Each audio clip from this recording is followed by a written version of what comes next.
Here's how I color grade my footages to look like. So first, I color grade everything in DaVinci Resolve. I'm currently doing this with the timeline of 4K, so you can either do 4K or 920 by 1080, up to you, but I personally edit everything in 4K. The next important thing is color management. Timeline color space, Rec 709, Gamma 2.4, output color space, Rec 709, Gamma 2.4. So these are the sample footages I have got from the video that you guys have been asking for a tutorial on. Alright, let's start with this first clip here. Starting off, I'm just going to apply the power grade. Again, I'm not a colorist by any means. I only color grade based on how I like things to look. Going to cam prep, right click, open up show compound node and CST. Since back in my settings, I already set my timeline and output color space to Rec 709, you want to do the same for here. Because at first what I was trying to do, or especially D-Log M footage, was putting this into DJI wide gamut and then DJI D-Log, and it looks terrible. It looks super saturated, it looks very dark. You can't really see anything from it. Make things simple here, just put it to Rec 709. Creates this look before, after. But the main nodes that I work with are these three, like right here. This is it. What I mean by that is exposure. How I like to do exposure, I personally work in the HDR wheel right here, but mainly if I reset all this to 0, highlights seem a little bit blown out, a little bit. I like to move it down by like -0.05, shadows down -0.05, and then like -0.15. And that's literally it. As far as for white balance, I already have it set to this. Depending on your scene, you might want to raise up the temperature. Double click it, make it a little bit warmer. I thought this footage was very warm already in the beginning, so I wanted to make it a little bit cooler, show a little bit of the blue tint right here in the shadows. Let's go to the next clip here. If you apply this power grade to any of your footages, it's not going to look good every single time. It might not. Again, it's up to your preference. But for me, shadows are a bit too dark. Click on my exposure node. I would open my HDR. I would reset the shadow. Let's see what it would look like. So this was it before. Now let me reset it. So it did bring it up a little bit, especially around here and around here. So I like that. Maybe even boost it up a little bit more. Maybe 0.1. Just keep it like that. Light. You can always test it out. Just reset it. Global. Alright, if you don't like it, Control Z. Bring it back. They like it right here, so I think this clip is good. Moving on to the next one. Note the power grade. Apply it. Looking at this one, I already know shadows are a bit too dark for my liking. Exposure. Shadows. There you go. I just reset it, put it back to 0.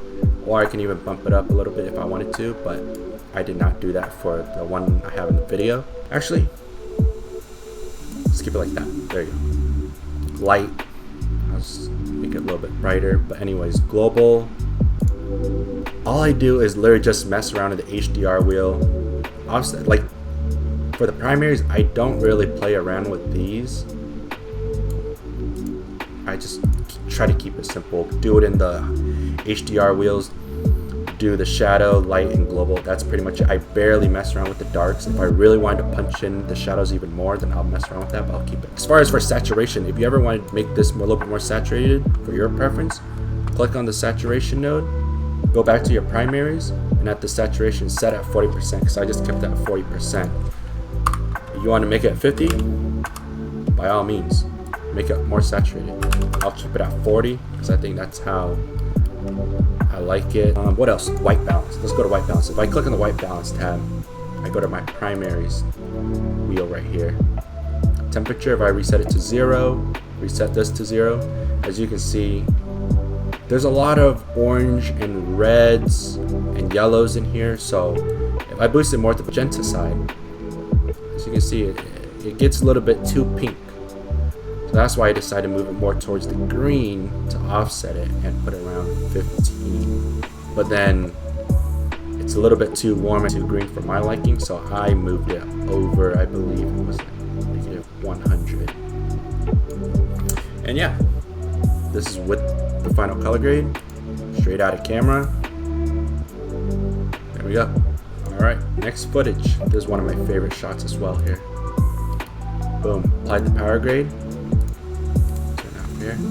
And what I would do to this clip is go to, again, exposure, HDR wheels, reset the shadows, reset the light, reset the global, and see how I would like it. Keep it, honestly, like right here, it's perfect. Yeah, I always try to keep my exposure for the highlights, especially you can see the clouds. I don't want the clouds to be so overexposed that it's clipping and it's just pure white. So that's where the ND filters would come in handy. For this footage, what, maybe crank up the exposure a little bit. Here's another one. Go to my power grade, slap it on. So for this one, I know I need to do some exposure work because it's a little bit too dark for my liking right here. We'll go right into the HDR wheel.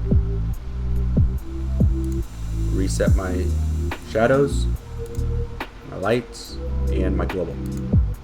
I think I'm gonna bring up the light, just let me see what it would look like. Okay, so it's affecting, again, all the whites, especially this section right here, which I don't really need, but I'll boost it up a little bit because it was at -0.1. Global overall, yeah, I'll boost it up to 0.05. But yeah, this is how I honestly color grade, you know, with the power grade that I have. Feel free to check it out if you want. Again, I just want to make things simple, not only for myself but also for you guys. I don't try to make things that complicated. I literally just use my white balance node. If I think it's too warm, I will make it cooler. And exposure, I go to HDR, mess around with the shadow, light, and global. You just reset every single one and just start sliding around, see how you like it, and that should be it, because that's exactly what I did, and I found that has worked for me. Might be different for everybody else, but hey, everyone likes to do things differently, you know. But yeah, that's how I color grade. If you have any other questions, feel free to comment in the comment section. I'll try to get back to you.